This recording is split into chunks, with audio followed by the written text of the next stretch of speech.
At what point does pickleball become livable salary-wise? You asked, I answered. Everything that you wanted to know about pickleball in one single video. Every single one of you that swiped up on my Instagram story and asked a question, I'm going to be answering in this video right here. And I'll be doing more, so make sure to follow me on my Instagram at @thejackmonroe. How do pro sponsorships work? Now, this is a pretty generic question, but I like to think for the most part, paddle deals are the biggest portion of the sponsorship pie in pickleball. And for the most part, these paddle deals either come with a monthly stipend, performance-based incentives, as well as maybe some more creative ways. So for example, like with content, you can get a content budget or all of those different avenues to come up with your specific contract. Now, it varies by player, but typically stipends and performance-based incentives are going to be the biggest income from these specific contracts, and paddle deals in general are going to be 70–80% of a player's income. Walk us through your grip changes from serving to returning to the kitchen. Now, this may be tough to follow because I am ambidextrous, meaning that I serve righty and I play most of the game lefty. But when I'm serving, I'm typically in semi-Western, I'd say. I use my Hesacore right here, linked down below. I'm a big fan of it, and it really helps me know what grip I'm in wherever I am on the kitchen or at the baseline, just because I can feel these ridges right here. And so I tend to serve semi-Western. I really like it because it gives me more spin, therefore more margin onto a lot of my serves, and the ball tends to kick up as soon as it hits the ground. When I'm hitting my returns, it's often also going to be a little more Eastern, I'd say, because I don't want my paddle face to be too extreme to my forehand, because then I could get exposed when it comes to my backhand side. And a lot of players tend to favor Eastern on a lot of their ground strokes, and it's because it's so easy to add that second hand and still have a tui that you can turn and close on. It's a lot tougher when you're full pancake grip or semi-Western. And then when I'm at the kitchen, I tend to be a little more semi-Eastern. It's obviously not full handshake continental, but it is going to be a little bit turned over to favor my forehand. A good rule of thumb is the farther you are away from the kitchen, the more time you have, and therefore more time to change your grips to be more extreme. My partner stinks and pops everything up, so they spike it in my face. What should I do? Find a better partner. If the third shot drop is now a thing of the past, will you drive the third and then drop the fifth? The short answer is going to be yes, and it doesn't always involve drives. I also am rolling a lot more, and these rolls are hybrids, as we say, and it helps basically reduce the time that the person has, your opponent has, from getting and fully establishing at the kitchen line. Now keep in mind, even at the pro level, a lot of us tend to drop, and we drop even more than 50% of the time. It's just now a lot less because a lot of us have really good drives now, and players are crashing a bit more. Do most pros play with 14mm paddles or even thinner? Personally, I think it is a trend that paddles have gotten thinner over time just because of the more power orientation we've seen over the past year. However, there are some brands that have stuck firm to their core width being a little bit wider, and then they make up for that with what is actually in the court. It could be foam, it could be weighted balls, could be whatever it is, but for the most part, paddles are getting thinner. My weapon of choice is the Pro XR Proto Hype. It's the 12.3, meaning it's a little bit thinner millimeter-wise than most other paddles, and I love it. I weight it up on the throat as well. I have my Hesacore, my Bodhi grip, and this thing hits like an absolute tank. Now, I've been using these paddles for over 2 years, and these things really are my favorite paddles on the market. So if you're looking to snag one, make sure to use my link down below, and let me know what you think. What's your pre-game routine to prepare for a tournament? So I've taken a lot of different notes off of other players as well as other tennis players and how they prepare. But for the most part, some of the most basic things I do has got to be warming up dynamically first, meaning running around, getting your heart rate up, and then a little bit of static and just making sure to get a good stretch, whether that's for 20 or 30 minutes, or you just have to make sure that your body's warm before you step on the court. And I also listen to music and wear headphones during this time, so I typically don't talk to many people unless it's my trainer or my teammates, and that's how I stay ready. I've been using a control paddle for 2 years. Is it viable to switch to a power paddle this late? The answer is yes, it is viable still, because power paddles are not going to go away anytime soon. The quote-unquote game makers, which are the governing bodies, are still finding that middle ground for what paddles are too poppy and which ones are within the rules. And especially if you're an amateur, you should try to pick up and play with an uncomfortably poppy paddle and train with it for 2 to 3 months, and then you will truly dial that in. And when you tend to play with poppier paddles, your ceiling is gonna go from here all the way up to here, just because of all the different shots that you can hit, and everything's coming with a bit more pace. This next one's really good. At what point does pickleball become livable salary-wise? Now, there's a lot of different variables that go into this, whether you have a kid, where you're located, what your tax situation is.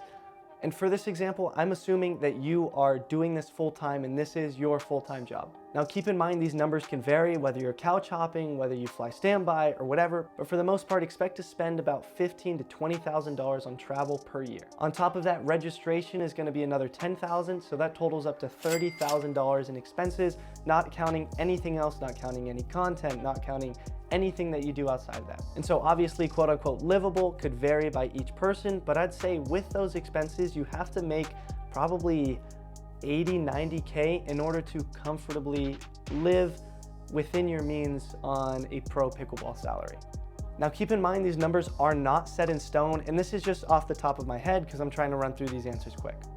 Next one, if you were playing with me and you still like to practice in that game, what do you focus on? Now for my situation, it's a little bit difficult. I do this a few times a week with Longhorn Pickleball, my club that I started here at UT Austin, and I love to play these lower level games because I'm obviously playing mostly left-handed, but I like to mess around righty as well. And you'll see a lot of pros tend to do this as well when they want to seem competitive in those lower level games. They will also just switch their offhand and then bang, they're pretty even with most of the players. How do I determine if I'm a right side or left side player? At some point, I should commit to one. Now, obviously, my rule is if you're a lefty, you're obviously going to play right, but for the most part, you should develop a right side game. Now, in my opinion, you should develop to be a right side player because it's easier to create partnerships and just rise up the totem pole because there's always a shortage of right side guys. The only reason I think you would create a left side tailored game is if you have a crazy good two-handed backhand and you also have that matched with a good forehand. This one's also a good one. What's your take on dating a fellow pickleball pro who you consistently partner with? Now, we've seen through a lot of partnerships, whether it's Anna Bright and James Ignatowicz or Andre Mick and Allison Harris, that it's extremely tough to play with your significant other, and I think that it adds too much stress on your overall relationship for it to be beneficial. Granted, yes, you know your partner inside and out, you typically know their tendencies a little bit better, but overall, I think it tends to break a little bit more than it does help. Now, there are some examples of great partnerships created off of relationships. For example, Paris Todd and Hunter Johnson, they're doing great and they have a solid partnership. But overall, I think it's gonna be better for your relationship if you two just split and find different partners. Advice for 12 and 14-year-olds to grow in pickleball. Now, I have a lot, and I've thought about making a course on this, but for the most part, a few things I'll say is just focus on having a growth mindset. Just focus on making sure that you are staying healthy and you don't want to overwork your body, especially when you're playing these sports that you're just addicted to and you're on the court like 6 hours straight. Just make sure to focus a little bit more on recovery because that's gonna be able to make you play when you're 21 and on. But I'd just say make sure that you're stretching, make sure that you're strengthening a lot of your muscles and joints because you don't want to be hurt when you're 20 and then bang, your career is done already. One of my favorites from here is how do I become ambidextrous? Now, I call my term for the way I became ambidextrous is artificially ambidextrous. I wasn't born this way. I wasn't taught it by my parents or anything. I simply threw my arm out pitching and I was in a sling when I started playing pickleball, so I picked it up hitting lefty, and because it was my first racket sport, that's what I fell in love with. And so as soon as I took the sling off, I just kept tossing it back and forth because I basically found them even. I know this is off topic, but it's exactly what I want to do for my kids is if they're righty, I definitely want to put that behind their back while they're eating and make sure that they're learning their left hand because that's going to be one of the most important things whether they play sports or just as a cool talking point. One-handed slice dink versus two-handed roll dank. He said dank with an A. Which one do you prefer? Definitely the two-handed roll dink. I prefer it because you can speed up a lot easier out of it. You can still hit aggressive dinks and you can still hit any spot on the court and arguably more spots assuming your feet are under yourself. The only perk about the one-handed slice dink is that it may be a little more efficient because you don't have to move your feet all the time and you won't have to worry about the other hand, and you will tend to be a little bit more consistent. What are these questions, bro? Does Lightning McQueen purchase life insurance or auto insurance? What the f?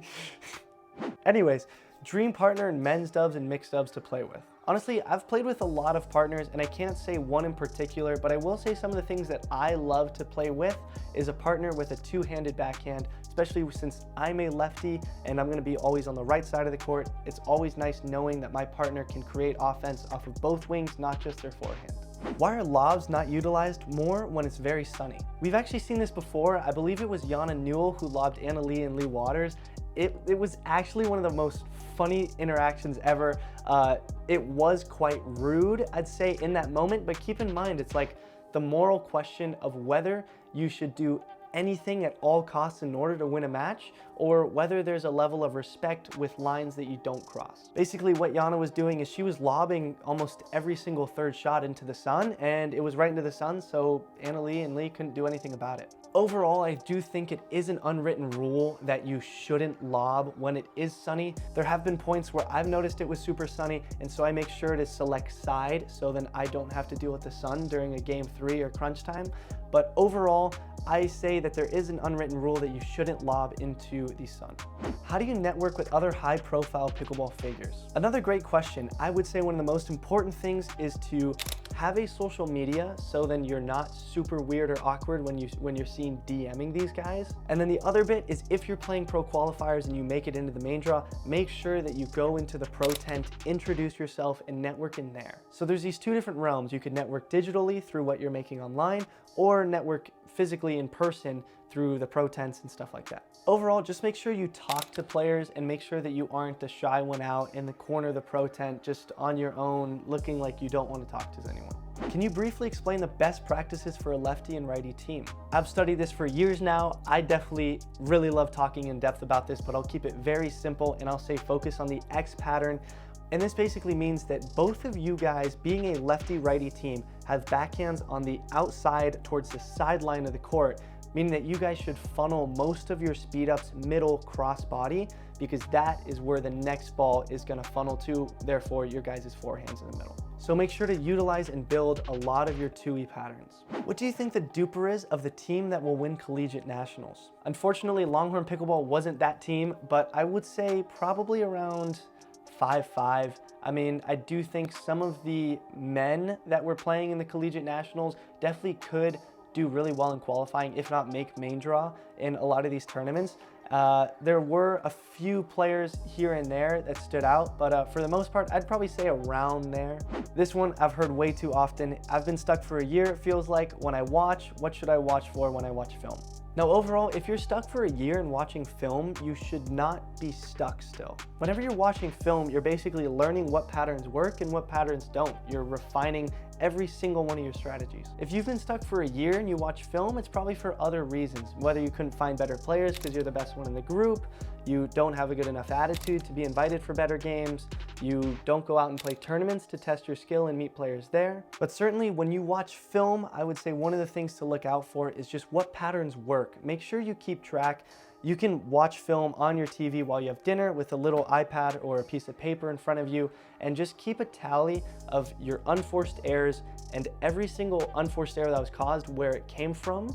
Because when you can learn what pattern it was initiated off of, then you can learn what patterns to stay away from and what patterns work very, very well. How much do you wish you had a one-handed backhand? Very much so. It keeps me up at night knowing that I have this 2E BS when I should be just swinging away with a majestic one-handed backhand. So that sums up this round of Q&A. Personally, I love doing this. I really enjoy it. And next time, seriously, I'm answering every single one of the questions that you guys put in my Instagram story. So make sure to follow me over there. And as always, thank you for ProXR for being a sponsor of this video. And I'll see you all next week.